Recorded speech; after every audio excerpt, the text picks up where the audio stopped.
په طلب د عجزۍ می دنیا چڼ کړه تر زما هر څوک غاویره دی دلګیر یم او ما د چا په ناز هما خوشحالۍ بیلې بې اروا شوم اوس پاتې تش تصویر یم خپل به بیخي نه وي پردی به د پردي نه تښتي یو وخت به داسې وي چې مور به د بچي نه تښتي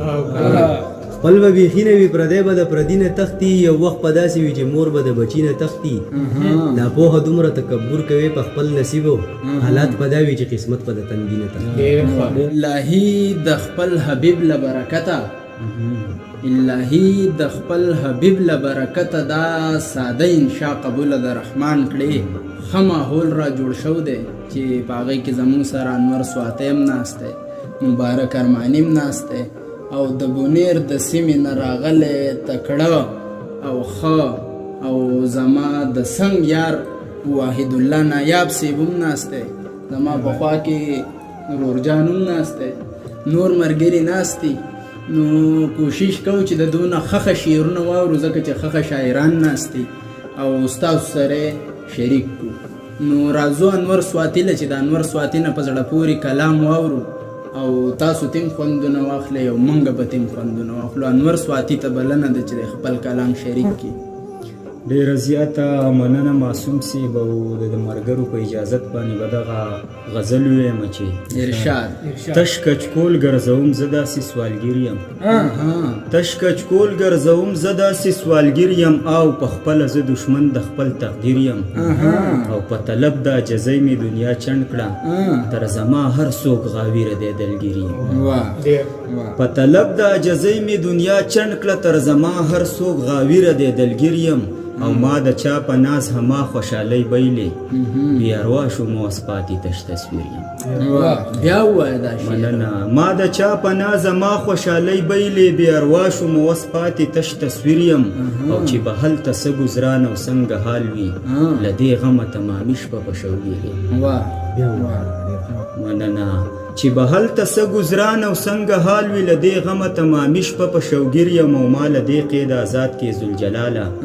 اویزان د خواهشاتو په زنځیر یم ما له دې قید آزاد کې ذوالجلاله اویزان د خواهشاتو په زنځیر یم او پاتې ژوند دې داسې وګڼه انوره چې راغلی دې دنیا ته یو فقیر یم پاتې ژوند دې داسې وګڼه انوره او چې راغلی دې دنیا ته یو فقیر یم ډېره مننه د انور سواتی نه یو ډېر په زړه پورې کلام واورېد امید ده چې تاسو به ترې خوندونه اخیستي اوس راځو بل تکړه شاعر له زموږ ملګري له مبارک ارماني صاحب له چې د ده نه په زړه پورې کلام واورو او خوندونه ترې واخلو نو مبارک ارماني طرف ته راځو چې خپل غزل زموږ سره شریک کړي ډېره مننه حمیدالله صاحب زه به د غزل نه مخکې یو څو شعرونه ووایم خپل به بیخي نه وي پردی به د پردي نه تښتي یو وخت به داسې وي چې مور به د بچي نه تښتي خپل به بیخي نه وي پردی به د پردي نه تښتي یو وخت به داسې وي چې مور به د بچي نه تښتي ناپوهه دومره تکبر کوي په خپل نصیبو حالات به دا وي چې قسمت به د تنګي نه تښتي ناپوهه دومره تکبر کوي په خپل نصیبو حالات به دا وي چې قسمت به د تنګي نه تښتي یا به مې زړه وي ازار کړی د چا نه یم خبر څه چل خدای دا چې سکون مې د زړګي نه تښتي دغه غزل به شریک کړم الله صاحب چې خزي خوروا دي چې سلور وکم قدر می پکار ده چې د مور وکم خزي خوروا دي چې سلور وکم قدر می پکار ده چې د مور وکم تا چې د لوی خدای په نوم بخلې ده خله می دې کګشي چې پیغور وکم تا چې د لوی خدای په نوم بخلې ده خله می دې کګشي چې پیغور وکم ګوره که قاتل خدای دې وبخي کونډه يم هزار در تسرتور وکم ګوره که قاتل خدای دې وبخي کونډه يم هزار در تسرتور وکم کېدم د خپل هوس په مری ګوتې حمیدالله صاحب ارشاد کېدم د خپل هوس په مری ګوتې ویریږم فکر مې د خور وکم کېدم د خپل هوس په مری ګوتې ویریږم فکر مې د خور وکم زړه ته مې سکون راشي خوشاله شم رب چې صفات تی په نسکور وکم زړه ته مې سکون راشي خوشاله شم رب چې صفات تی په نسکور وکم وتړم غم دی په لفظونو کې خپلو پر هرونو لټکور وکم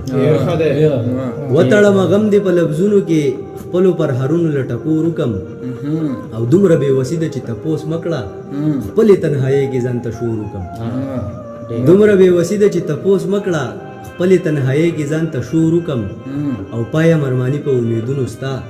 ستړی انتظار به درته نور وکړم. دا غزل و چې ستاسو سره موږ شریک کړو. اوس په دې مېلمنه